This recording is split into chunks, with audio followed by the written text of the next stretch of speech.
Vamos iniciar, então, a nossa aula, né? A aula inaugural do curso de pós-graduação de Administração Pública, né? O projeto Trilhas Educadoras.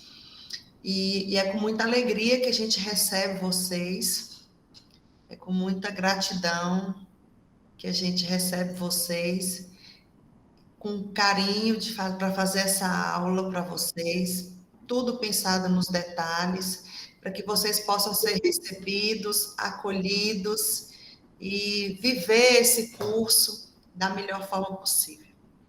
Eu vou me apresentar, eu sou a professora Giuliana de Sá, eu estou aqui, diretora do Departamento de Ensino Técnico, sou professora da área de Didática e Fundamentos da Educação, mestre e doutora em Educação, e a gente agradece e recebe vocês com muita alegria. Nós vamos iniciar, então, esse nosso momento em que o professor Alessandro Fonseca Câmara, ele vai conversar conosco sobre administração pública, desafios da atualidade.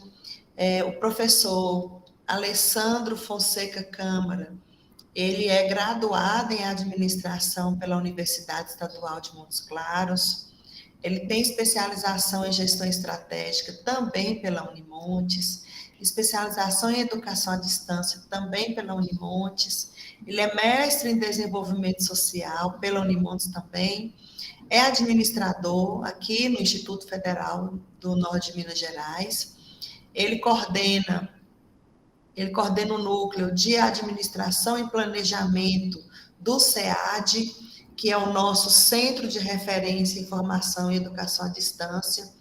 Ele desenvolve atividades de apoio à educação à distância, dentre outras atividades, participa de comissões, comitês, todos esses processos voltados para o desenvolvimento institucional e uma atenção especial à educação na nossa área de abrangência, a educação na área de abrangência do IFNMG. Então, pessoal, eu vou mediar esse momento entre vocês e o professor Alessandro. Vocês podem ficar à vontade para perguntar, eu estarei aqui com vocês no chat. Eu já vi que teve uma pergunta aqui, né, a respeito do ambiente virtual.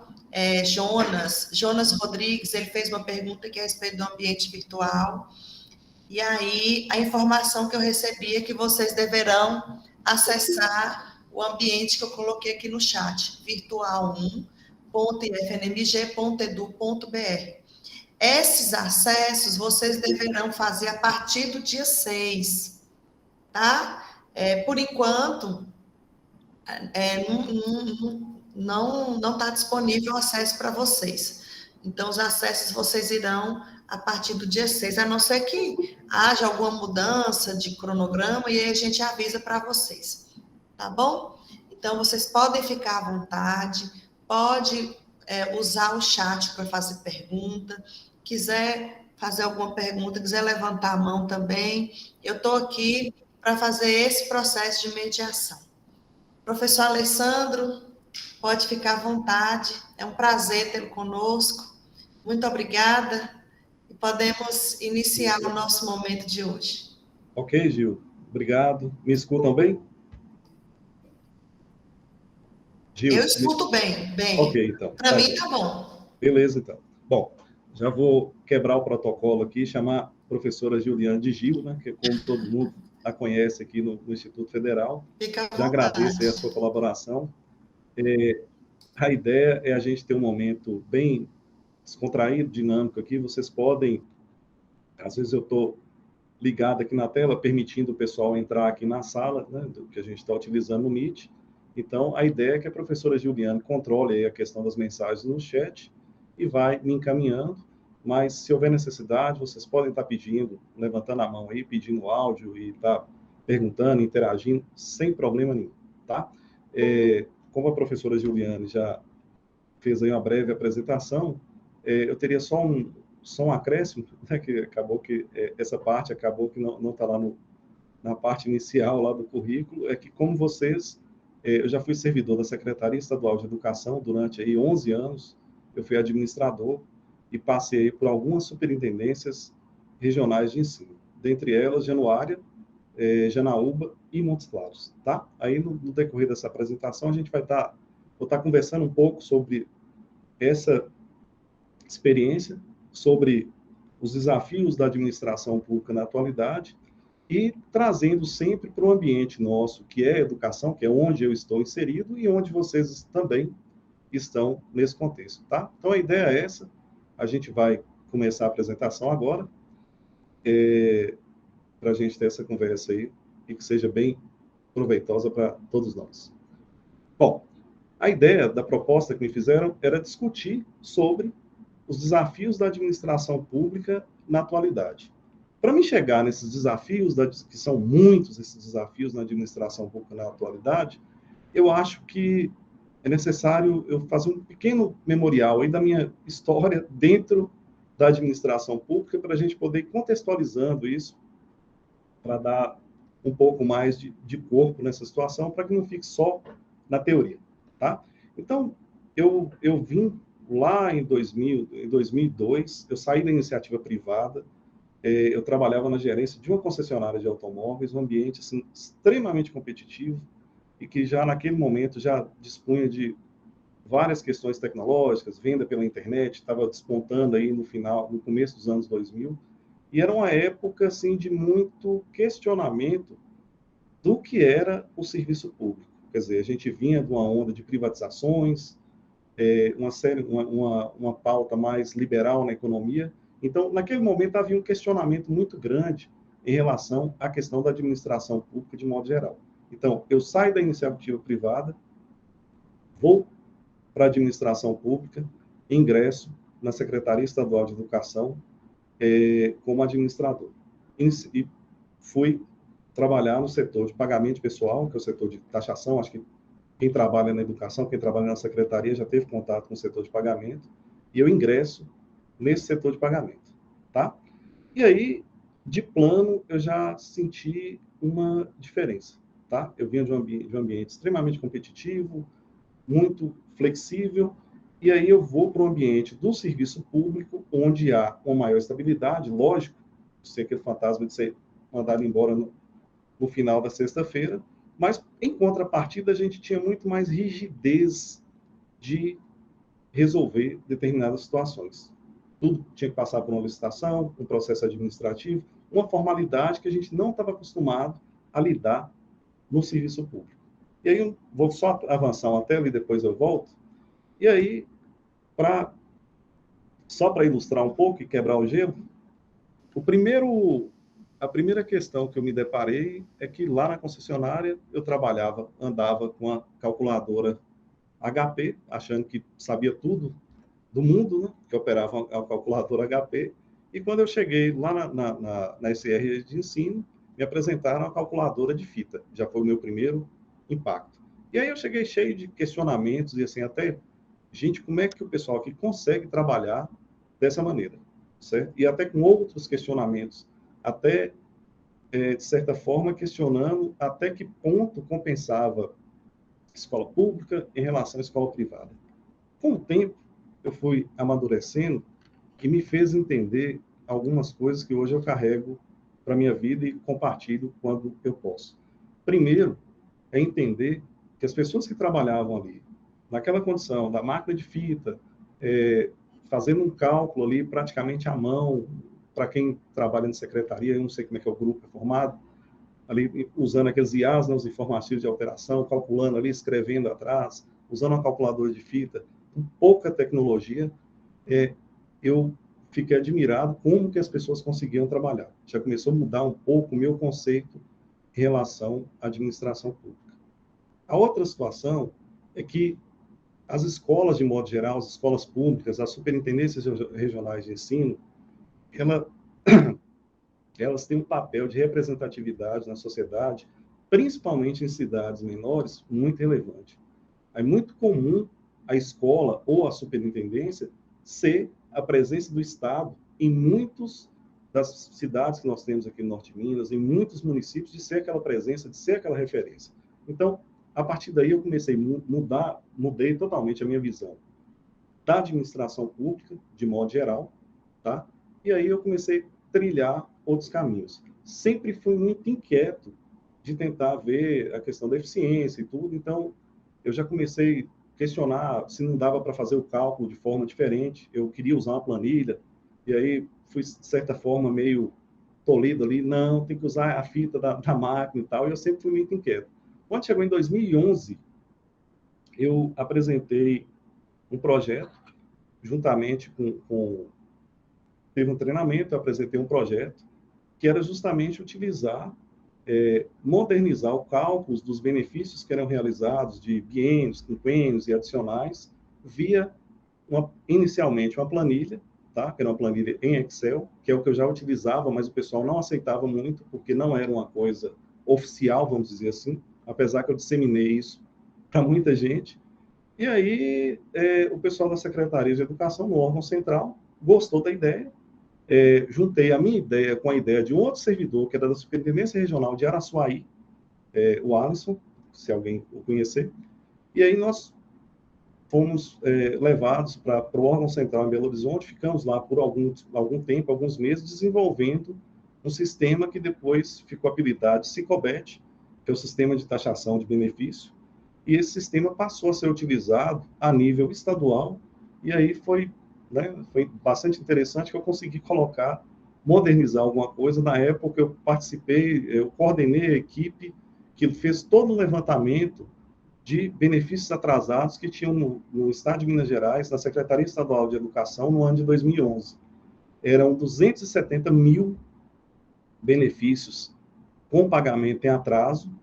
Através desse sistema que a gente desenvolveu, conseguimos reduzir bastante, em torno de 60% a 70% desse montante. Então, para mim, foi algo assim, extremamente gratificante. Eu tenho muita gratidão do período que eu trabalhei na Secretaria Estadual de Educação, fiz muitas amizades e só tenho admiração por aquelas pessoas que me acolheram e mudaram aí a minha vida aí nesse sentido. E aí, em 2013, eu venho aqui para o Instituto Federal do Norte de Minas Gerais, e aí chegaram novos desafios, tá? Eu venho assumir como administrador aqui nesse SEAD, onde eu estou aqui agora, e aí com muitos desafios. Dentre eles, montar um estúdio de televisão para produzir materiais para curso de educação à distância, e aí eu estou usufruindo aqui desse espaço aqui agora. Montagem de laboratórios, compra de milhares, centenas de milhares de apostilas para distribuir para os alunos em toda a abrangência do Instituto Federal do Norte de Minas.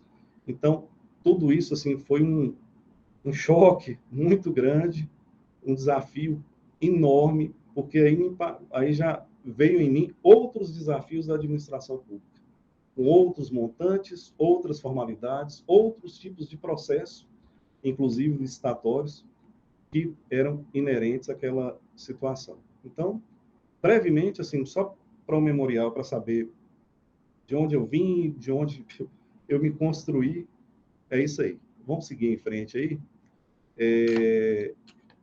Bom, na esteira aí, a gente sempre vê, principalmente para quem não é servidor público, quando a gente coloca alguma formalidade necessária, olha, tem um prazo a ser seguido, tem esse procedimento, ou tem esse documento a ser assinado, sempre vem, às vezes, a negativa do nosso cliente, né, o nosso usuário externo. Isso é coisa do serviço público. Mas o que é esse serviço público, né? Primeiro, a gente tem que ter sempre em mente, o profissional da administração pública, o princípio da legalidade. Para a administração pública, só é permitido o que está previsto em lei. Já no serviço privado, tudo que não é proibido é permitido. Então, é uma diferença de essência muito grande. Existem N definições de serviço público. Eu trouxe uma aqui do Eli Lopes Meireles, que eu acho que pode direcionar um pouco melhor a situação. O que é serviço público, então? Segundo Eli Lopes Meireles, é todo aquele serviço prestado pela administração pública ou pelos seus delegados, né? E que possa satisfazer as necessidades da coletividade ou uma simples conveniência do Estado. A gente vê que tem serviços de prestação que são prestados diretamente pelo Estado. Educação pública na escola estadual é uma prestação de serviço direto. Mas nós temos serviços prestados por concessionários. Por exemplo, o aeroporto aqui de Montes Claros, agora, onde eu moro, ele está sendo privatizado, ele era administrado pela Infraero e agora vai passar para um concessionário que vai administrar. Tá? E aí, a gente tem também algumas diferenças conceituais entre serviço público e administração pública. E dentro da administração pública, nós temos também diferenças conceituais. Então, a gente pode conceituar a administração pública enquanto um segmento da ciência da administração, tá? E aí, há de se comentar que a ciência da administração ela é uma ciência relativamente jovem, né? Quer dizer, ela existe aí há menos de 200 anos. Então, ela se dedica a entender, enquanto ciência, esses fenômenos que acontecem na administração pública afetos ao ciclo básico aí da administração, que seria planejamento, organização, direção, controle, acompanhamento, né? É basicamente isso. Agora, nós temos uma outra perspectiva de entender a administração pública, que é aquela que está lá mencionada na Constituição Federal, em particular no artigo 37, que traz lá para a gente os princípios da administração pública, né? O famoso LIMP, legalidade, impessoalidade, moralidade, publicidade e eficiência. Sem esses princípios, a administração pública fica desorganizada, vamos dizer assim. Então, posto isso, nós temos a situação do serviço público, nós podemos compreender a administração pública como uma questão científica, metodológica, mas também nós temos a concepção, o conceito da administração pública, que é o conceito legal, que parte lá da Constituição Federal, tá? E aí, nós temos algumas diferenças dentro da ciência da administração, que eu acho também que é interessante eu estar comentando aqui com vocês para a gente ir avançando nesse processo, tá? Quando eu fiz, naturalmente, faculdade, não vou falar nem quanto que foi, a gente tinha lá a administração geral, tinha a administração de empresas e tal, e aí tinha várias segmentações. Mas o mais, como se diz, consolidado é o seguinte: nós temos muitos autores que trabalham com a administração geral, e geralmente eles trazem temas ligados ao serviço, ao setor público, no caso, ligados à questão de economia, ligados à questão de marketing, uma série de subtemas dentro da administração geral ligados ao setor público. E nós temos autores que trabalham a questão da administração pública, voltada para o serviço público, e aí a gente vê sempre uma identidade com a questão legal. Então, é muito comum a gente ver um autor trabalhando a questão da administração pública, mas muito ligado à questão do direito. E aí, dentro da administração geral, nós temos autores trabalhando preponderantemente a questões ligadas ao setor privado. E aí vem toda a estratégia de vendas, etc., uma série de temas aí. Bom, posto isso, quais são os temas, assim, emergentes para a administração pública? Nós somos chamados aí a todo momento a discutir novos temas. Mas eu selecionei alguns que sempre estão na pauta de quem trabalha com administração pública. O primeiro deles é a publicidade. Hoje nós somos muito chamados a estar contribuindo para ter a publicidade do que está acontecendo dentro da administração pública. O que você está fazendo? Quais os projetos que a instituição que você trabalha está sendo operado nesse momento? A questão do controle social.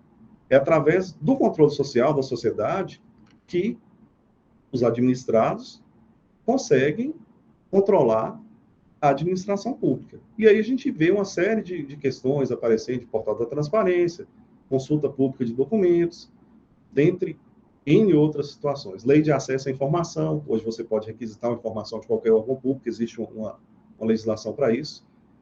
Gestão de riscos é um tema bem recente. Hoje, a gente, para trabalhar um processo, principalmente um processo de licitação, a gente tem que fazer uma análise de riscos envolvidos naquele processo. Tais como, se aquela contratação envolve algum risco de ter um preço que não é o real, se aquela contratação envolve algum aspecto de conflito de interesse entre a administração pública e outros entes. Então, toda essa situação envolve a questão do controle de riscos. Outra questão que aparece é a gestão de processos. Hoje, tanto se fala, isso é um tema que já surgiu dentro da administração geral há alguns anos atrás, mas há poucos anos ele entrou na administração pública bem forte, é o mapeamento de processos. Então, é saber exatamente qual que é o fluxo que cada processo deve seguir para ele produzir eficácia. Puxando aqui para dentro do nosso universo da educação. Quer dizer, é você ter um mapeamento de como se gera um certificado de conclusão de curso do aluno. Quais os instrumentos que tem que ter, quais os passos que ele tem que seguir. Então, hoje já se trabalha muito aqui dentro da instituição que eu trabalho, a questão de mapeamento de processo, para que se tenha um processo bem definido de quais os passos que ele tem que conter, para que não tenha nenhum problema de nulidade ou de incorreção, tá? A questão da integridade é outro fator que já vem aí, já tem uns 2 anos aí, que vem sendo muito cobrado, que é justamente você ter transparência nas decisões. Então, você tem lá os projetos, você tem as decisões, e você conseguir comprovar que aquela decisão, ela está dentro do que estava esperado, está dentro dos princípios de transparência, está dentro do que a sociedade espera da administração pública. E aí, a transformação digital, né, que vem aí agora com muita força a partir de principalmente a partir da pandemia, e aí nós temos aí N processos passando por digitalização, inclusive o exemplo que eu citei do certificado, nós temos aí a evolução aí para o certificado digital, já tem várias iniciativas, já tem várias práticas nesse sentido. O Sistema Eletrônico de Protocolos, o famoso SEI, eu sei que na Secretaria de Educação também se usa o Sistema Eletrônico de Protocolo, aqui no Instituto a gente usa também, é uma ferramenta que foi disponibilizada salvo engano, pelo TRF do Paraná, salvo engano, e isso tem ganhado muita dimensão em todas as esferas da administração, porque é uma maneira de você eliminar esse procedimento do papel, vamos dizer assim, e garantir que esse fluxo seja mais espelhado, vamos dizer assim, que seja mais transparente no sentido de você conseguir acompanhar os passos de cada processo mais facilmente por todos aqueles que trabalham na organização. E aí nós temos agora também, dentro dessa mesma esteira de digitalização, a utilização massiva de aplicativos, igual o chatbot, que é aquele que a gente pede a conta lá da CEMIG, etc. Então, é uma tendência disso vir com muita força para dentro da administração pública.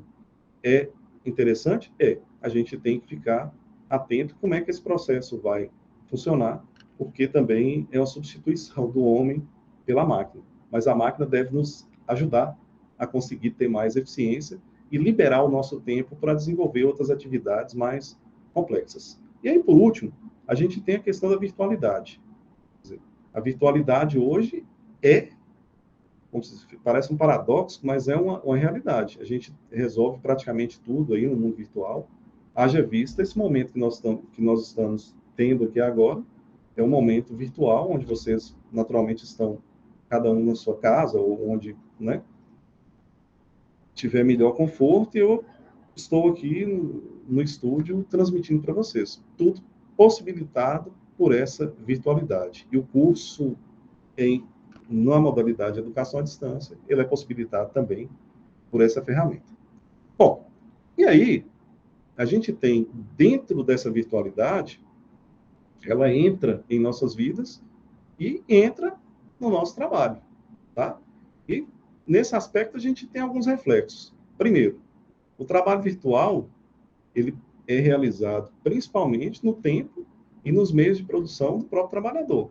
Quem está em teletrabalho, quem está no trabalho virtual, está usando o seu próprio computador, está usando a sua casa, o seu mobiliário.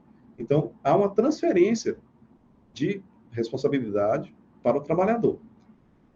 Alguns autores trazem a questão da virtualidade, que leva a maior informalidade, etc., mais no campo aí do serviço privado, vamos dizer assim, mas a gente tem que refletir um pouco no nosso universo aqui, tá? E aí a gente tem uma mudança de paradigma. A gente tinha antes lá o tempo como a grande unidade de medida, vamos dizer assim. O servidor chegava 8 da manhã, trabalhava até meio-dia, saía 14, retornava 14 e ia embora às 18. Quer dizer, era mensurado se ele esteve presente na repartição, ou seja lá onde for, prestando aquele serviço. Então, a gente tem uma transformação. Se você chega lá na repartição, ou lá naquele local onde o servidor trabalha, ele não está lá, quer dizer, qual que é essa unidade que vai ser a partir de agora, né? Então, eu vou adiantar um pouquinho. Passa aquela medida que era medida por tempo, presencial, que o servidor estava lá, para uma tentativa de medir resultados por entregas. É uma mudança bastante radical, cultural, para a gente lidar dentro desse espectro aí da administração pública.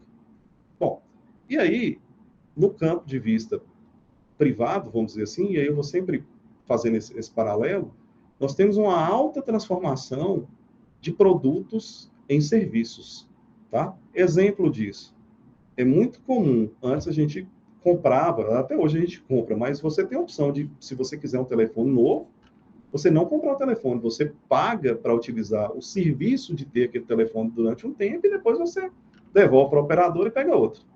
Então, quer dizer, existem N produtos que estão sendo transformados em serviço. Outro aspecto relevante de desafio para a administração pública na atualidade, que está chegando aí. Inteligência artificial no atendimento ao público. Eu citei o exemplo lá do aplicativo, da CEMIG, que tem o chatbot lá, que a gente consegue solicitar conta, informar a leitura, etc. E isso está chegando com muita força dentro do serviço público e para o atendimento ao público. É uma realidade que a gente tem que lidar e a gente tem que descobrir meios de utilizar isso da melhor maneira possível, tá? E aí, a gente vai afunilando aqui para chegar no que eu quero abordar com vocês, que é o que eu acho que é um dos grandes desafios da atualidade para o serviço público. É algo que chegou, e na minha opinião, chegou para ficar, que é o teletrabalho, tá?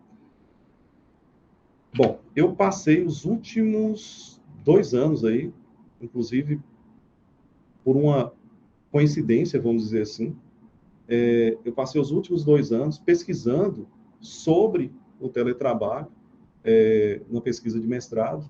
É um projeto que eu tinha feito lá em 2018, e assim, jamais imaginei que ia vir uma pandemia no meio do caminho, que ia ter algo que eu ia me ver inserido no meu próprio objeto de pesquisa. Então, assim, eu passei esses últimos 2 anos aí pesquisando sobre o teletrabalho, e eu queria compartilhar um pouco dessa experiência que eu tive, do que eu pesquisei, e aí já identificando que isso vai ser um dos grandes desafios para a administração pública na atualidade, tá? Então, é bom a gente acompanhar que as tecnologias de informação, comunicação e mídia, elas alteram o trabalho constantemente. E aí a gente tem algumas palavras aí, vamos dizer assim, que sempre que estão mais emergentes hoje. Quer dizer, a gente teve lá, no primeiro momento, até coloquei a imagem do famoso filme do Chaplin, aí, que é o Tempos Modernos, quer dizer, naquele momento a gente tinha uma tecnologia que era mecânica, vamos dizer assim, passamos para o analógico, passamos para o digital, e aí quando vem a internet você tem uma transformação muito rápida de tudo. E agora nós tivemos essa segunda aceleração dessa transformação a partir da pandemia.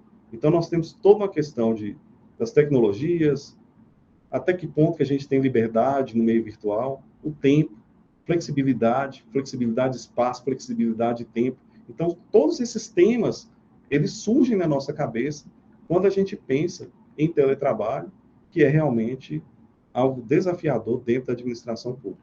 A gente não estava preparado para receber isso em tão pouco tempo, né, e receber dessa forma.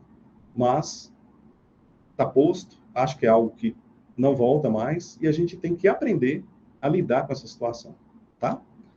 Então, vamos lá. Primeiro, eu já até adiantei um pouco, mas que tempo é esse que a gente está vivendo? Não é? A partir de 2020, a gente tem uma emergência do teletrabalho, do ensino à distância, atividades não presenciais, impulsionados aí pela pandemia, não é isso? E aí, dentro do ambiente educacional, você teve aí todos os sistemas de ensino, seja o federal, que é onde eu trabalho, estadual e municipal, adotando o ensino remoto como uma forma de manter as atividades e manter esse aluno estudando, né? É algo que surgiu aí. Eu até tive a oportunidade de ter um livro que fala sobre isso, adoção do ensino remoto na pandemia, e eu tive a oportunidade de fazer a introdução desse livro. Então, é algo bastante interessante, como se mudou tanto em tão pouco tempo.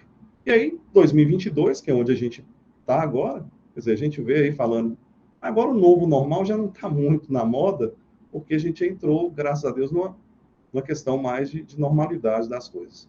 Bom, mas a questão toda é o seguinte, a partir de 2020, N instituições públicas e privadas experimentaram a questão do teletrabalho ou trabalho remoto, como vocês quiserem, né, chamar. E, a partir daí, a gente tem uma expansão significativa, exponencial, desse tipo de trabalho, principalmente no serviço público. Eu vou citar o exemplo aqui do Instituto Federal do Norte de Minas, já foi adotado aí experimentalmente, já existe todo um regramento a partir da instrução normativa do governo federal. Então, isso já está institucionalizado, passamos agora por um período de ambientação, mas está evoluindo o processo para que fique realmente de forma definitiva.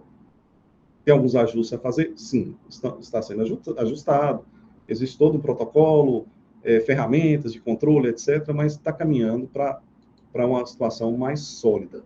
E aí, a gente tem esse emaranhado de conceitos de teletrabalho, tá? Eu queria só compartilhar um pouquinho, só para a gente enriquecer a discussão. Quer dizer, a origem é trabalho à distância. Etimologicamente, a palavra remete à questão de trabalho à distância. Nós temos N definições, tá?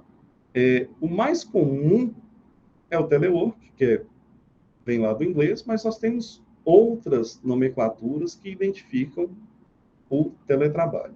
E aí a gente pensa o seguinte, que para mim, até quando eu comecei a pesquisar e fui buscar a origem, de onde que veio o teletrabalho, eu achei um dado até interessante, eu gostaria de compartilhar com vocês.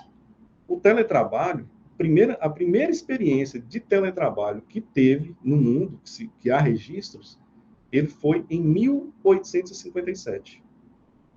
Naquela época, não se pensava em internet ou qualquer outro meio mais eficaz de telecomunicação. E ele foi possibilitado pela invenção do Samuel Morse, né? É o famoso código Morse. A ferrovia Pensilvânia, que era a ferrovia nos Estados Unidos, ela conseguia gerenciar suas obras à distância através de código Morse. Então, isso foi a primeira experiência que teve no mundo em termos de teletrabalho. Então, como a gente fala hoje, assim, da atualidade recente, vamos dizer assim, que para nós aqui no Brasil, ela surge aí a partir de 2020, mas a gente vê que é algo já bastante antigo que estava adormecido. Talvez a gente ia chegar nesse ponto que a gente chegou hoje daqui a alguns anos. A pandemia, com certeza, acelerou esse processo. Tá? E aí,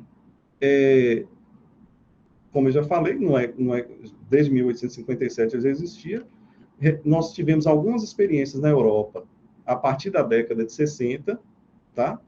E aí depois nós tivemos a crise de combustível, de petróleo, em 1973, e um engenheiro da NASA, ele desenvolveu lá uma pesquisa para reduzir a quantidade de deslocamentos, ou seja, a pessoa trabalhava parte em casa e parte lá na organização, para que aquilo pudesse diminuir a quantidade de deslocamentos e economizar combustível, em 1973. Esse projeto dele foi exitoso, mas ele não ganhou uma proporção tão grande, tá? Na década de 80, a gente, para quem estudou aí na administração, sabe a obra aí do Alvin Toffler, que falava das ondas da terceira onda e tal. E aí, dentro da obra do Toffler, ele traz para a gente uma questão da onda da informação. E ele aponta o surgimento ali de indústrias familiares que iriam surgir dentro da casa das pessoas e através da tecnologia, em teletrabalho. Então, assim, ele era um visionário, um futurólogo, né? E ele já, na cabeça dele, ele já tinha alguma dimensão, mas ele não colocou data, até quando que isso ia acontecer, tá? Ele traz algumas datas aí, em torno do ano 2000 e tal, então, assim, demorou mais tempo do que ele imaginava. Bom, e aí existem N conceitos sobre o teletrabalho. Então, nós vamos ver, ao mesmo tempo, autores e matérias no jornal falando de trabalho remoto, de teletrabalho, de trabalho híbrido, de trabalho à distância, de trabalho virtual, telework, home office, trabalho flexível. Então, assim, vai ter N conceitos. Eu fiz uma pesquisa bastante ampla em relação a isso, pesquisei centenas de artigos e fiz a tabulação deles, e aí a gente chega a um conceito que eu acho que dá para definir o teletrabalho dessa maneira, tá? O teletrabalho, eu vou ler aqui porque é um pouco grande o conceito, mas o teletrabalho pode ser conceituado como uma categoria do trabalho com objetivos específicos realizados à distância entre um ou mais autores do processo, mediado por tecnologias de informação e comunicação, precede a existência de uma conexão com a rede de tráfego de dados e equipamentos capazes de realizar a interface da ação humana, o trabalho no caso, em dados trafegáveis. Na realidade é isso. A gente, dentro do processo de teletrabalho, nós podemos ter nós temos que ter pelo menos um ator que está à distância, porque nós podemos ter 2 presenciais trabalhando em conjunto com o ator que está à distância. Vai funcionar dentro do processo. A gente coloca que é necessário uma rede de tráfego de dados. É lógico que eu sei que hoje o mais utilizado é a internet. Até agora não surgiu nada diferente, mais eficaz do que a internet, nessa era que a gente está vivendo. Mas você pode ter um teletrabalho feito em outros tipos de sistema. Como eu comentei lá no início, que eu já trabalhei em concessionária de automóveis, lá no início dos anos 2000, a internet ainda estava ali engatinhando ali. E a gente usava um sistema, eu me esqueci agora o nome, mas ele era um sistema via satélite, que ele transmitia os dados para a fábrica da Fiat, no caso, que eu trabalhei em concessionária da Fiat, a gente mandava e esses dados entravam na linha de produção da Fiat. Então, a gente conseguia fazer essa transmissão de dados via satélite e isso surtia efeito lá na frente. Então, assim, mas hoje, evidentemente, que a internet está aí para nos ajudar nessa questão, né? E aí, por que passa a ser um desafio para a administração pública a questão do teletrabalho? Dentro dos dados que eu levantei, tem um painel que é o painel TIC Covid-19, que foi feito pelo Comitê Brasileiro de Gestão da Internet. E aí ele identifica o seguinte: das pessoas que trabalharam durante a pandemia, 38% realizaram trabalho remoto via internet. Quer dizer, isso dá aí algo em torno de 23 milhões de brasileiros, é algo muito significativo das pessoas economicamente ativas ali. E aí, outro dado me chamou a atenção, e eu separei intencionalmente, que dos que utilizaram o serviço online, no caso, 72% buscaram por serviços públicos. Então, é algo que a gente tem que pensar que a administração pública tem que cada vez mais se digitalizar, e nós, como servidores, e eu me coloco nesse espaço, tá? De estar preparado para lidar com essa situação. Bom, qual que é o cenário do teletrabalho no Brasil a partir de 2020? Quer dizer, o que foi adotado lá emergencialmente devido à Covid, 72% das empresas experimentaram teletrabalho de forma emergencial, vamos dizer assim.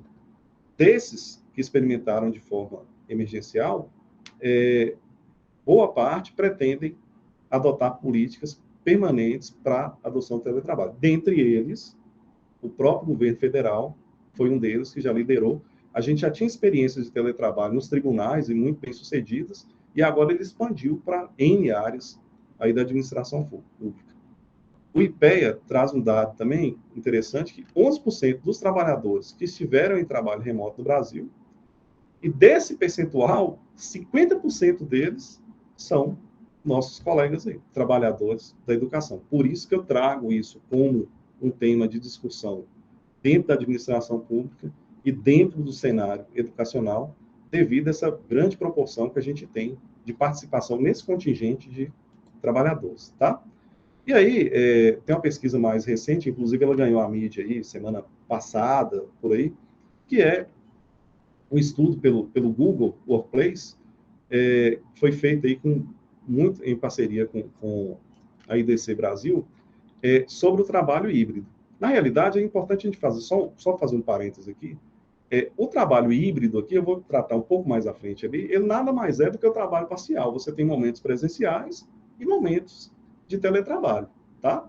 E por esse levantamento aí que foi feito dentro dessa pesquisa, 56% das organizações atuam já estão atuando aí com o trabalho em formato híbrido e já aumentou em relação a 2021, que era 44%. Então, a gente vê um crescimento, quer dizer, já passou a pandemia e a gente está vendo um crescimento do teletrabalho entrando nas organizações e no serviço público entrando com muita força, porque já ficou provado que produz a economia de gastos com a manutenção, tá?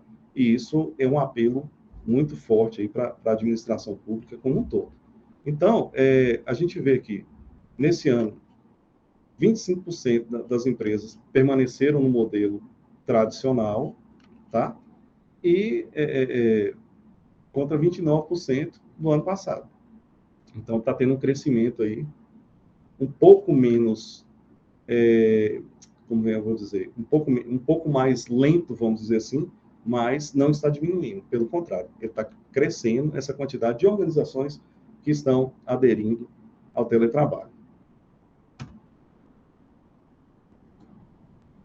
Bom, e aí a gente tem algumas situações, eu queria só chamar a discussão aqui. Dentro do Serviço Público Federal, nós temos decretos aí que já regulamentam o plano de gestão, porque a ideia não é só economia. A ideia é que se ganhe eficiência e produtividade quando se adota o teletrabalho. É um desafio bastante grande.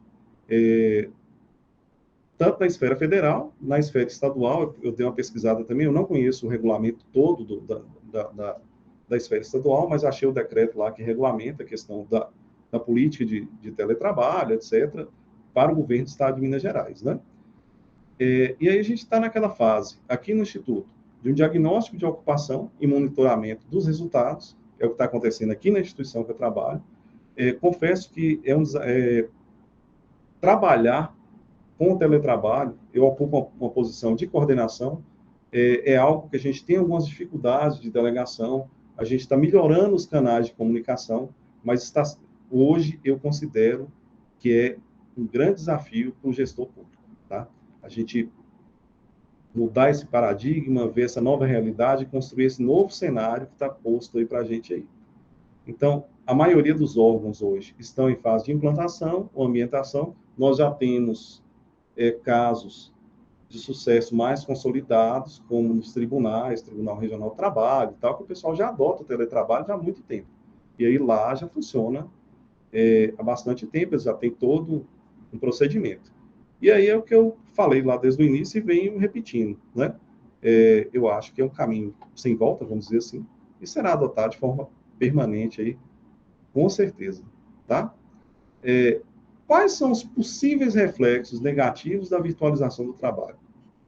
Alguns autores, e aí eu trago mais uma questão a nível de discussão da sociologia do trabalho, etc., mais numa linha só para a gente refletir, eles consideram a possível adoção de novos sistemas de remuneração, a forte mensuração, responsabilidade unilateral, quando o trabalhador ele leva o trabalho para casa, vamos dizer assim, ele é o responsável pelo equipamento, ele é o responsável pelo mobiliário, ele é responsável por toda a estrutura que antes estava disponível lá dentro do órgão público. Alguns autores trazem com um reflexo negativo suspensão de postos assalariados em favor de outros trabalhadores terceirizados, independentes, etc. Existe essa discussão, e aí não tem argumento aqui para pautar se é verdade ou, olha, se vai ser válido ou não, mas eu estou trazendo o que a gente tem dentro da teoria pesquisada, né? Precarização de direitos, eu coloquei até umas interrogações ali, por quê?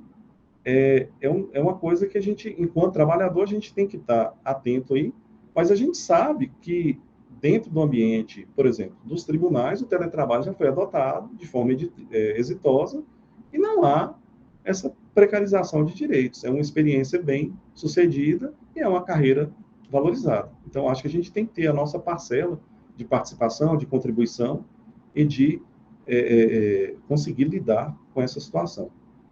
Tem uma questão de desmobilização, e aí a gente desmobiliza dentro do espaço que a gente está, dispersa mais a questão de classe, vamos dizer assim, e a gente tem que usar instrumentos para que a gente tenha uma unidade enquanto servidores, né? Tem um corpo identificado ali como servidores daquela instituição, daquele órgão, daquela escola. O isolamento é um fator que aparece, na minha pesquisa aqui, inclusive aparece, muitas pessoas se sentem isoladas e, para lidar com esse isolamento também, a administração pública vai ter que criar mecanismos para que a gente consiga um relacionamento interpessoal melhor com os servidores, tá? Dificuldades de delegação, eu já até citei um pouco, para quem está na chefia, a gente tem um pouco de dificuldade na delegação e nós temos que criar instrumentos válidos para a gente lidar com isso. E aí, dentro desses desafios para a administração pública decorrentes dessa virtualização do trabalho, o ganho de produtividade. Como é que a gente vai ganhar produtividade, né? A gente tem que usar as ferramentas aí disponíveis. Uma forte necessidade de mensuração e controle, porque a gente tem que dar essa resposta, o que o pessoal está fazendo, vamos dizer assim. Tem que ter um apoio, uma capacitação, tem que ter toda uma ferramenta para trabalhar com isso. E aí, a gente tem também a questão do aumento da visibilidade dos nossos serviços, tá? A gente tem que proporcionar ao nosso usuário externo uma percepção de ganho. Por quê? Se antes ele chegava lá, vou colocar aqui no universo da escola, ele chegava lá no balcão da secretaria, onde tem N, né, esse modelo aí do balcão, ele chegava e visualizava o servidor lá dentro, o servidor estava trabalhando e tal.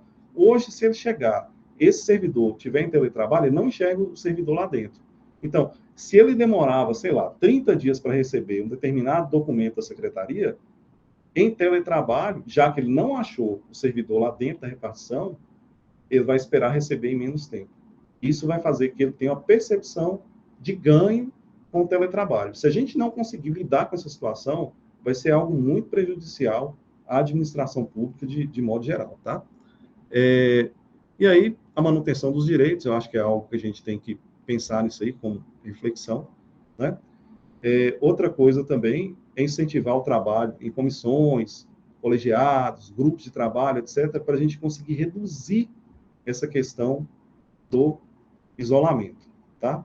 E aí, estabelecer as regras, né, de encaminhamento e controle das demandas para que ninguém fique sobrecarregado em detrimento de alguém da equipe que está menos sobrecarregado, vamos dizer assim. Então, isso são mecanismos que a gente tem que desenvolver dentro da administração pública para a gente lidar com o teletrabalho e essa virtualização que chegou aí para ficar e vai estar cada vez mais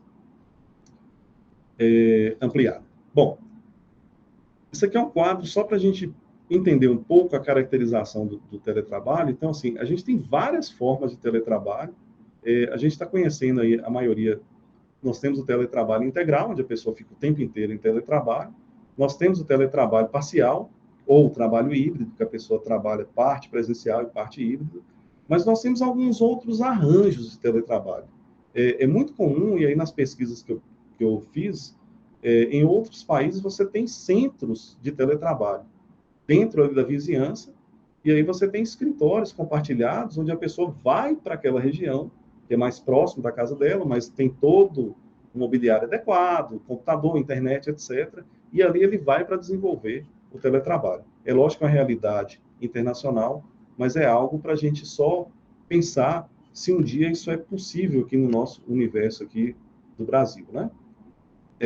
E aí, bom, dentro dos dados da minha pesquisa, eu trouxe alguns fragmentos aqui só para a gente ilustrar, e aí eu acho que, só fazer um reparo aqui, a pesquisa que eu fiz, eu pesquisei os teletrabalhadores da educação à distância que estavam em atividade aqui no Instituto Federal no ano de 2021.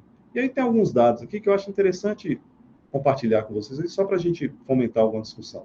Quer dizer, na dimensão temporal, 51% desses trabalhadores declaram que há invasão do tempo livre pelo teletrabalho, tá? Alguns colegas aqui, inclusive, colocaram o WhatsApp Business e tal, para tentar colocar o teletrabalho aqui naquele horário ali definido e tudo. Mas 51% desses trabalhadores que eu pesquisei, eles declaram que há a invasão do tempo dele livre para outras atividades pelo teletrabalho. Mais 53% aí diz não ter dificuldade nenhuma para estabelecer esses limites. Então, é algo aí que, assim, que a gente tem que ficar bem atento aí, quem está no teletrabalho, né, de conseguir fazer essa divisão entre o trabalho e a sua individualidade. Quer dizer, uma das características principais no teletrabalho é justamente isso. O trabalhador tem que ter a sua autonomia, tem que ter autodisciplina, ele tem que ter uma autogestão das suas metas, do seu trabalho, para que não fique acumulado. E, por parte da administração pública, como gestor, nos cabe orientar esse trabalhador e, como pesquisadores da administração pública, que são vocês que estão aí na pós-graduação, é a gente debater esse tema para que se consiga chegar num resultado melhor, tá? Quais são os atrativos do teletrabalho? Na pesquisa, identificados na pesquisa que eu realizei aqui. Mais de 30% aí destaca a questão da flexibilidade, quase 21% aí a questão da conciliação com outras atividades profissionais, 18% com conciliação com atividades pessoais e 16% a redução com deslocamentos. Eu chamo a atenção que a maioria das pessoas é atraído aí pela flexibilidade, tá? A Organização Internacional do Trabalho, ela destaca alguma preferência ou vantagem, vamos dizer assim, e aí eu trago aqui um trecho aí do que o documento da OIT fala. Ela destaca o seguinte: quem tem filhos ou outras pessoas dependentes em casa, né, precisa de tempo adicional no seu dia a dia. E aí ela destaca o teletrabalho como uma das possibilidades de equacionar esse tempo necessário para cuidar dessas pessoas. Bom, dentro da discussão do teletrabalho, e aí já envolve mais uma questão de grupo, etc., eu pesquisei se existia um reconhecimento de grupo dentro do teletrabalho. E aí os dados são bastante interessantes, porque 100% dos entrevistados reconhecem o seu trabalho como importante e capaz de produzir bens e resultados para toda a sociedade. É interessante isso porque, assim, eu pesquisei dentro do universo da educação e é um universo que a gente trabalha. Então, a gente sempre tem essa autocrítica, o trabalho que a gente está fazendo, ele é reconhecido pela sociedade, a sociedade vê isso como algo importante, então eu acho que é algo para a gente refletir, não é isso? 89% aí afirmam que a família entende como positivo esse teletrabalho, 93% entendem que a comunidade acadêmica reconhece o seu trabalho, 97% tem confiança nas suas ações dentro do teletrabalho e outros 84% evidenciam o reconhecimento de grupo das habilidades individuais. Então, achei isso bastante interessante e quis trazer isso para vocês aqui para a gente ampliar a discussão, tá? Apesar do isolamento, apesar de estarem dispersos, 87% afirma que existe uma representação coletiva no grupo. Essa liderança ela surge dentro do grupo, mesmo estando em teletrabalho. 97% fala que tem aprendizado coletivo. E outros 93% afirmam existir uma solidariedade em momentos difíceis para a solução de problemas. Então, é algo assim que a gente tem que refletir, que a gente não está sozinho também no teletrabalho, não é isso? Bom, em relação às condições materiais do trabalho, eu só vou destacar um dado que me chamou bastante atenção, tá? Alguém levantou a mão aqui? Peraí, já vou te dar. Tem. A Rosinéia levantou a mão. Ok, deixa eu só finalizar só esse dado e eu dou espaço para a Rosinéia falar, tá? Certo. Bom, 57% das pessoas não têm o mobiliário necessário para trabalhar no teletrabalho. E aí, segundo a Organização Internacional do Trabalho, isso pode ser um problema que vai gerar problemas de saúde. Então, isso é algo que nós, como trabalhadores, como servidores públicos, temos que ter atenção em relação à nossa saúde, e a administração pública talvez tenha que lidar com esse novo desafio. Bom, Rosinéia, não é isso? Pode falar, Rosinéia. Rosinéia está dizendo aqui no chat que foi sem querer. Ah, tá, tranquilo. Isso acontece, Rosinéia. Não tem problema nenhum, não. Pode ficar tranquilo. E aí, o seguinte, 65% dessas pessoas falaram que não teve aumento de despesa com internet, outros 63% aí que não houve aumento de despesa com energia, e 51% afirma que não houve redução de despesas com transporte e alimentação com a adoção do teletrabalho, tá? Outro dado que me chamou a atenção, que eu acho que a gente pode ver dentro da nossa realidade, né, que boa parte, mais de 72%, compartilha espaço do teletrabalho com outras pessoas da família, né, mas que esse compartilhamento, tanto do espaço quanto dos equipamentos, ele não chega a interferir na produtividade, tá? E aí, o WhatsApp está aí, 53% das pessoas afirmam que o WhatsApp é o principal meio de comunicação utilizado no teletrabalho. A gente vê uma mudança nesse canal de comunicação.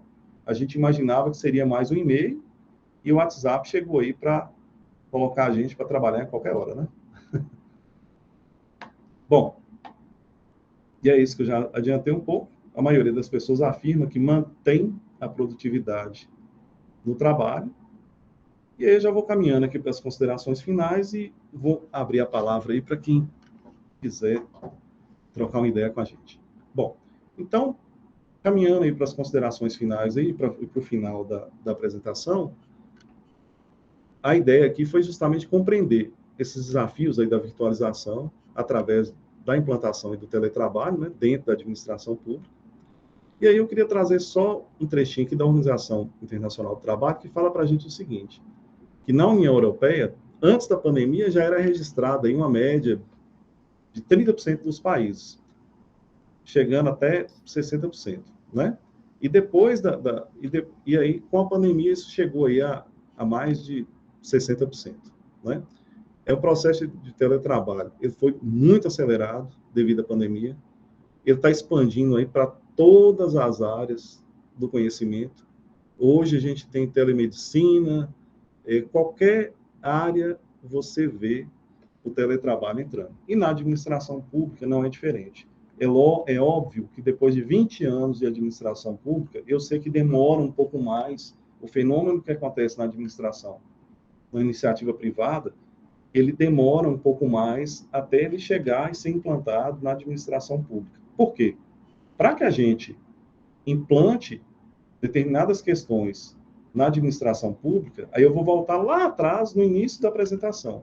Quer dizer, na administração pública só é permitido o que está previsto em lei. E a gente sabe que o processo legislativo, ele é um pouco demorado, ele envolve discussões, votações, e todo um regramento para que seja implantado dentro do serviço público. Então, o que acontece na iniciativa privada, fatalmente, vai acontecer no serviço público, demora mais um pouco, é por ineficiência? Não, eu tenho que defender o serviço público. Mas é uma questão de regramento. Para atender os preceitos legais, nós temos que passar por todo o procedimento até que aquilo produza uma certa eficácia, tá? É isso. Bom, eu fico aí agora à disposição de vocês e espero que tenha conseguido contribuir de alguma forma com a questão do curso. Com certeza conseguiu sim, Alex, professor. Muito obrigada a aula bem clara, explanação bem direta, objetiva, isso é ótimo. Aqui o nosso chat, depois você pode até dar uma olhadinha no chat, muitos comentários, as pessoas interagindo com você no decorrer da sua fala, algumas pessoas falando aqui do SEI, falando a respeito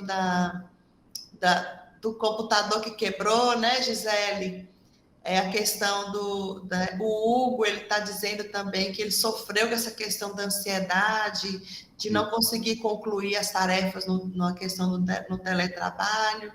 E uma coisa, assim, uma demanda aqui de quase todo mundo é pelos slides, viu, Alessandro? Tá, eu vou fazer o seguinte, tem o cadastro dos alunos, eu vou providenciar, eu vou encaminhar para Crislane, e a Crislane compartilha, tá? Não tem problema, não. Pronto. Então, pronto, gente, os slides vão chegar para vocês, tá? Aí agora eu vou passar para Pamela, que Pamela levantou a mão aqui, depois o professor Sebastião. Fica à vontade, Pamela.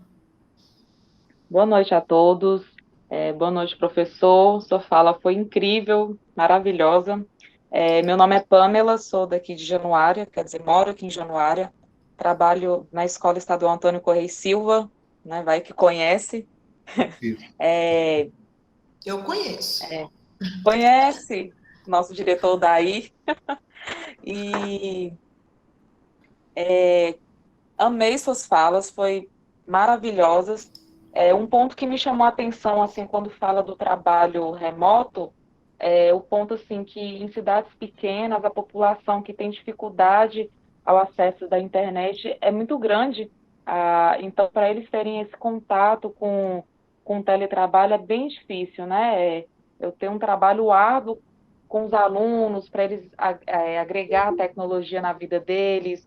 Eles falam de que não tem tecnologia em casa, por mais que muitos têm celular, conseguem uma internet, eles têm essa dificuldade. Então, eu não estudei como o senhor nessa parte, mas eu imagino que tem que ser algo a ser galgado, escalado, assim, aos poucos, para a gente chegar nessa população. Foi incrível a sua fala. Ô, Pamela, ótima a sua colocação, muito carinho aí pro pessoal de Januária. Morei aí durante 3 anos e tive muito contato com o pessoal de escola e, em geral, fui muito bem acolhido. Bom, eu acho que foi muito importante aí que você tocou. Eu acho que dentro desses desafios, um deles é a gente proporcionar espaços na comunidade, e eu acho que nada melhor do que a escola para isso, porque, assim, a biblioteca, ela pode dar uma dimensão, uma biblioteca escolar, uma biblioteca pública, no caso, ela pode ter um serviço dentro da biblioteca de inclusão digital, ter computadores, ter alguém ali disponível para estar ajudando essa população que não tem uma inclusão digital tão adequada. Eu conheço a realidade das escolas, eu conheço a realidade das escolas aí, na época eu cheguei a viajar aí, bem, escolas de zona rural e etc., e a gente sabe a realidade. Por isso que eu fiz lá no começo da fala esse reparo, para quem vem da iniciativa privada, a pessoa às vezes não tem essa dimensão do que é uma escola, uma comunidade de zona rural. Eu só tive essa percepção quando eu comecei a vivenciar isso. Então, assim, você vê que a escola é a presença do Estado ali naquela localidade. Então, nesse aspecto, um dos grandes desafios da administração pública é a gente conseguir fazer essa transformação digital, mas que a escola assuma um papel de protagonismo dentro dessa situação. Eu acho que é algo que a gente tem que estar, sei lá, colocando a ideia, assim, a gente não pode... acho que foi muito, muito boa a sua fala, porque, assim, a gente sabe que as pessoas têm essa dificuldade, a gente tem essa noção, e eu acho que é um papel nosso de também estar tentando ajudar a incluir essas pessoas, e nada melhor do que a escola, do que a educação. É algo que eu acredito, é algo que eu trago para a minha vida, eu gosto do que eu faço demais, e eu saio todo dia da minha casa com a consciência que o trabalho que eu faço aqui tem milhares de pessoas que confiam nos servidores da educação, nos professores, para conseguir algo melhor para ele, ou para a sua família, ou para o seu filho. Então, é algo que eu carrego assim, isso com muita centralidade assim, na minha vida, de conseguir me motivar com essa situação, entendeu? Ainda que eu não conheça nenhum aluno. Assim, quando eu entrei aqui no Instituto, a gente trabalhava com a logística de distribuição de material e nós fomos o maior ofertante de educação à distância do Brasil na época.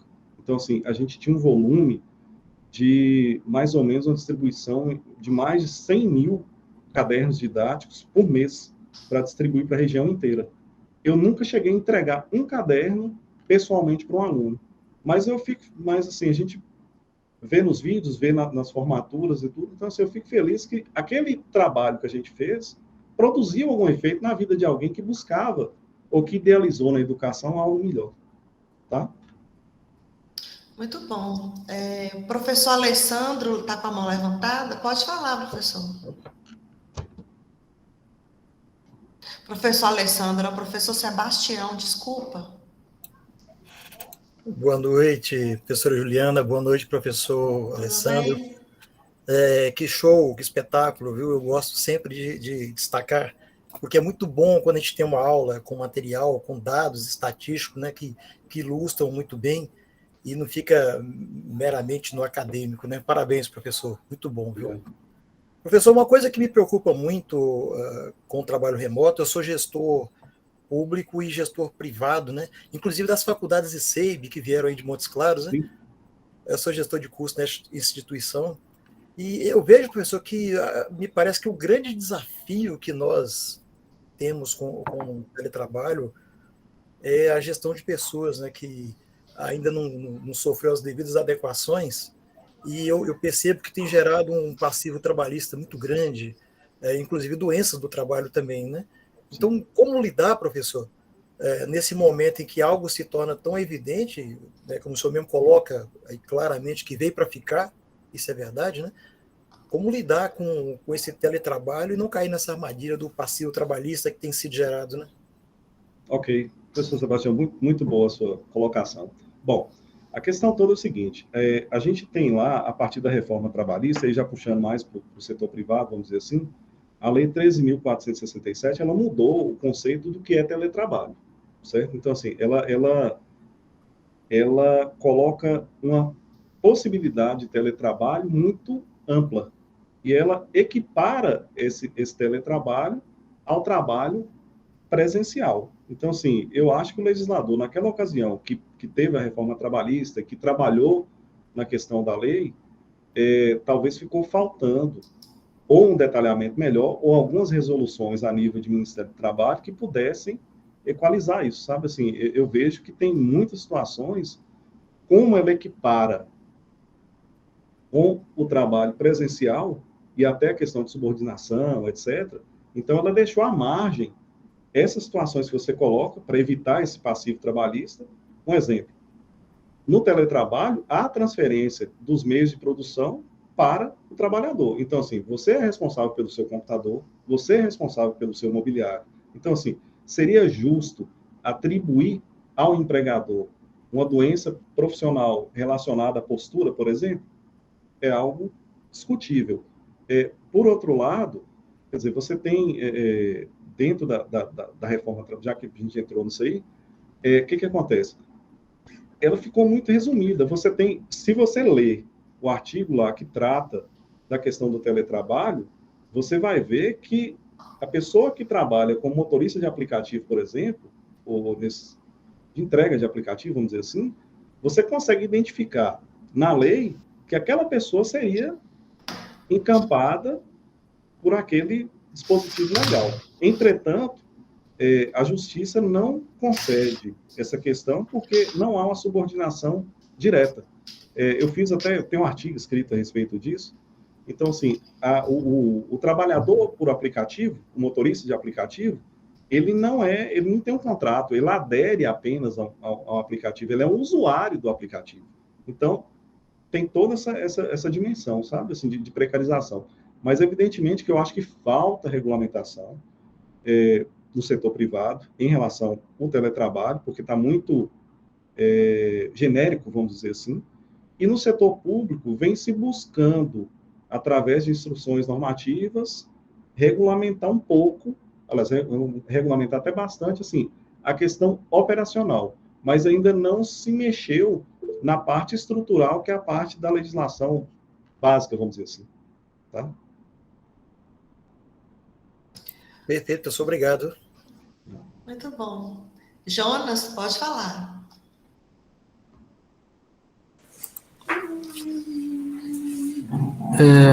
Boa noite. Se não sair a voz aí, me avisa que aí eu desconsidero aqui. Tá saindo, pode falar. Primeiramente, parabéns, professor, né? É sempre bom acompanhar o ao vivo e estar acompanhando passo a passo. Eu tive uma queda de energia e internet, né, aqui na casa, mas deu para pegar, eu acho que aí uns 80% da aula. Isso. Muito bem. Alessandro, deixa eu passar para Júlio, Tá.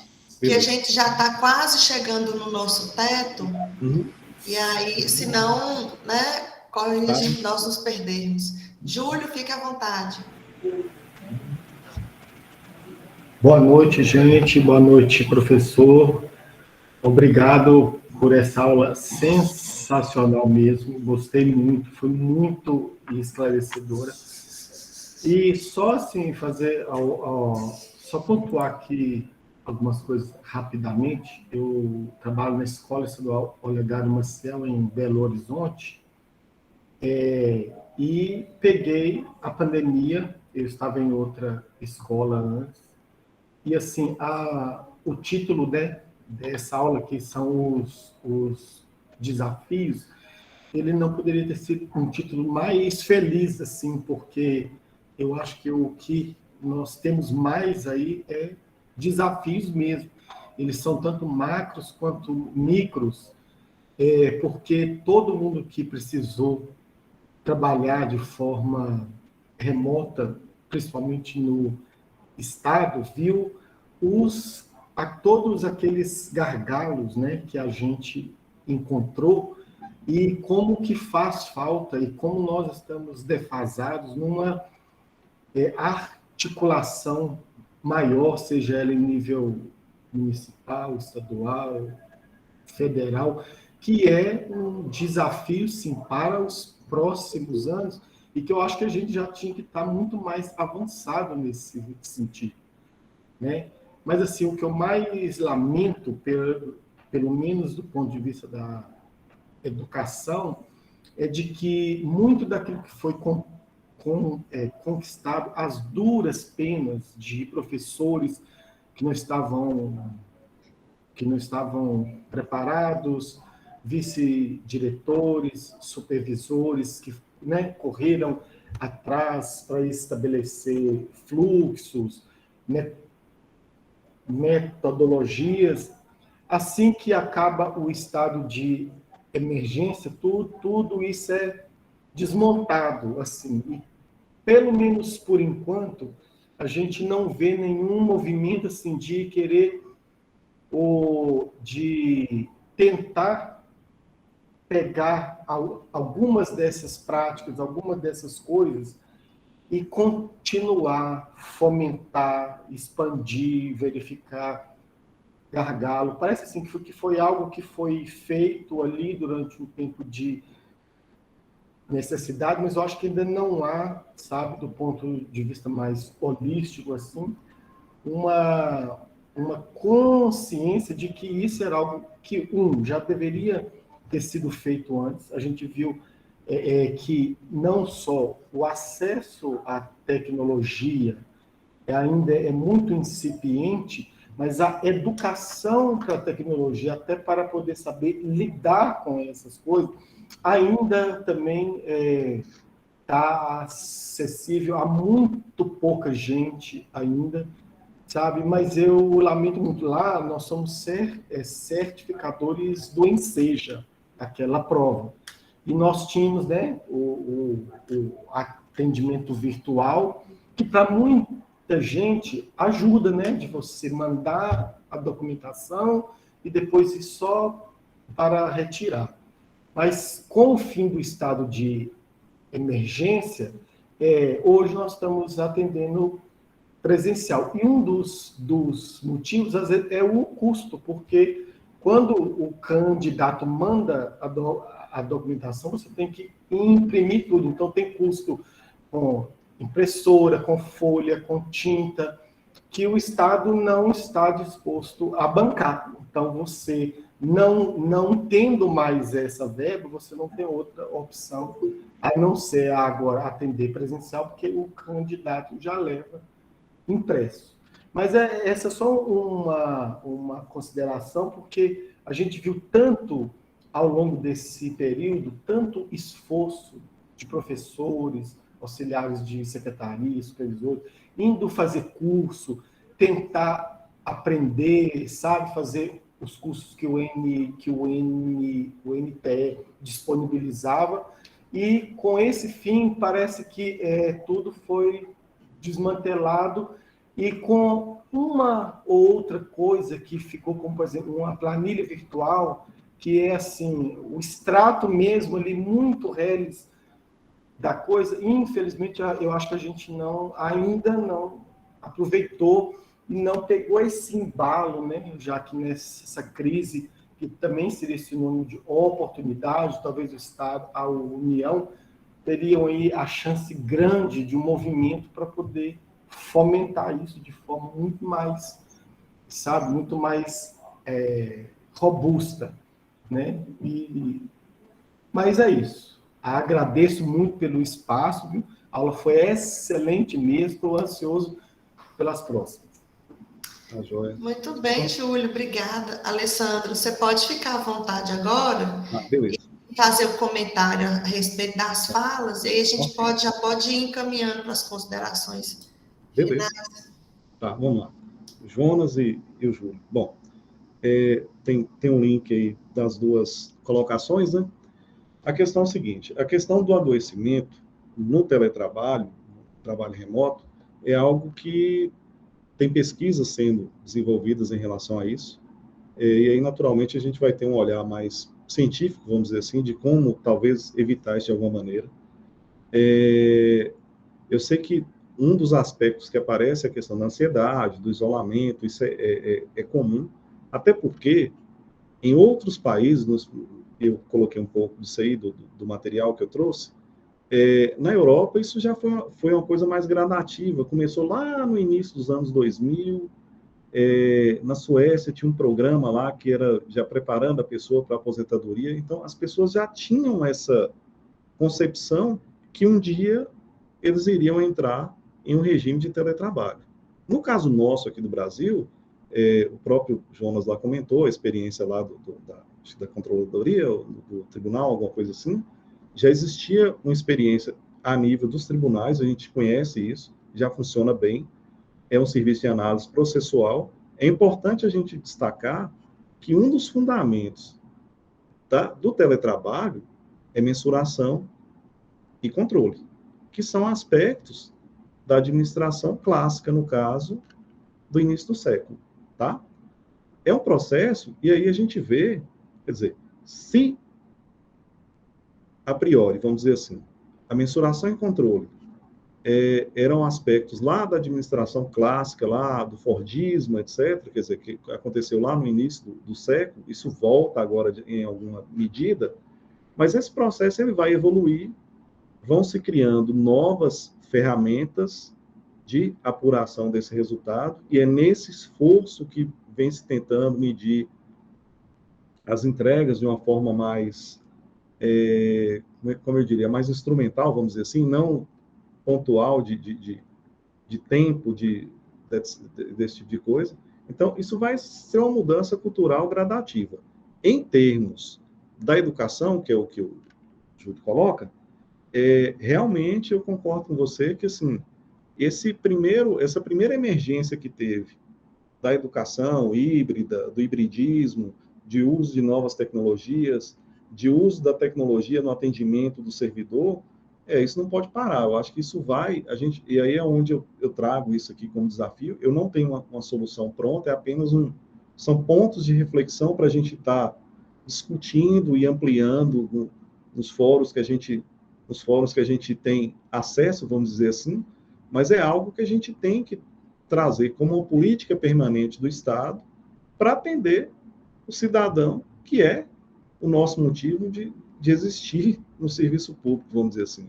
E aí, igual comentei lá, um pouco antes, a questão de trazer a escola para o centro dessa discussão. A escola pode ter uma atuação dentro da comunidade como um fator de inclusão digital, como um fator de preparação e de inclusão desse cidadão, seja ele o adolescente, seja ele a terceira idade, vamos dizer assim, para a gente estar realmente integrando o papel da educação dentro desse contexto social. Assim, é na minha visão, sabe? Assim, eu acho que não tem uma solução pronta, é algo que está em discussão. É importante a gente entender que houve uma emergência, uma aceleração aí nesses últimos 2 anos, assim, brutal, exponencial, e isso vai demorar um tempo para a gente digerir. E aí, Jonas, só comentando, a gente tem que também nos permitir e ter essa consciência que o negócio acelerou demais. E a gente tem que ter essa consciência que não é culpa nossa, vamos dizer assim, entendeu? Quer dizer, a gente foi pego aí no afã do momento. E aí a gente tem que dar esse tempo para a gente também digerir. Eu confesso que eu fiquei, durante esses 2 anos, passei por alguns momentos assim de ansiedade, porque eu estava em teletrabalho, assim, de forma emergencial, pesquisando sobre o teletrabalho, lendo todos os dias sobre o teletrabalho, e com a missão de chegar com a dissertação pronta e entregar, entendeu? Então, assim, eventos que aconteciam normalmente não aconteceram, diminuiu a quantidade de eventos, eu tinha que ter uma produção científica para me chegar no desfecho do mestrado, quer dizer, editoras que publicavam mensalmente passaram a publicar semestralmente, etc. Isso atrapalhou um pouco o processo. Então, a gente vive essa ansiedade, mas eu cheguei num momento e falei, olha, houve essa situação, eu tenho que dar um tempo para mim conseguir digerir isso e entender que não é um fator, não é algo que eu provoquei, eu estou inserido nesse processo e a gente vai sair dele. É isso aí. É fazer do limão a limonada, né? Isso. Ah, gente, que bacana, viu? Assim, esse momento nosso de muita riqueza, de muito debate. O chat aqui está bombando, Alessandro. Eu não dei conta de acompanhar o chat pois aqui, por isso que eu pedi ajuda. Mas aqui no chat não tem perguntas, tem os debates entre eles. Está muito bacana. Como vai ficar gravado, você vai poder ver depois, né? Sim. Os slides, Alessandro falou que vai encaminhar para vocês. E Mário Sérgio está perguntando onde poderemos encontrar as aulas gravadas mesmo. Essas aulas elas devem ser colocadas lá no virtual, que é onde vocês vão acessar a partir do dia 6 de novembro. No mais, pessoal, nós encerramos por aqui. Alguém gostaria de falar mais alguma coisa? Você quer falar alguma coisa com eles ainda, Alessandro? Não, em relação às aulas, para quem já estudou no ambiente virtual, as aulas a gente disponibiliza o link das aulas gravadas para que o aluno possa naturalmente ver depois.